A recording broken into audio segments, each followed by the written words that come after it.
जिल्हा परिषद आणि पंचायत समितीच्या स्वीकृत सदस्यांचा गेल्या अनेक दिवसापासून विषय चालू होता. त्याचा आता अंतिम आदेश आम्ही जिल्हा परिषदेनं आणि पंचायत समितीनं कळवलेला आहे.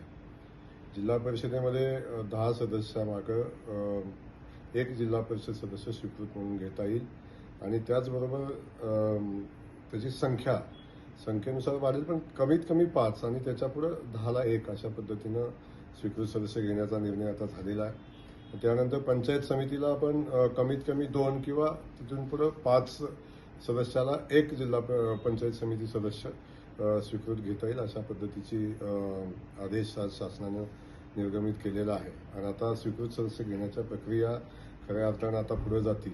कारण गेल्या अनेक दिवसापासून जो विषय होता की स्वीकृत सदस्य म्हणून अनेकांना काम करण्याची संधी मिळावी, त्याला माननीय मुख्यमंत्री महोदयांनी तो निर्णय घेतला आणि आता प्रत्यक्षात स्वीकृत सदस्यांच्या निवडीच्या प्रक्रियेला आता सुरुवात होईल आणि येणाऱ्या 1-1.5 महिन्याच्या आत सगळ्या जिल्हा परिषद आणि पंचायत समितीमध्ये स्वीकृत सदस्यांची निवड होईल.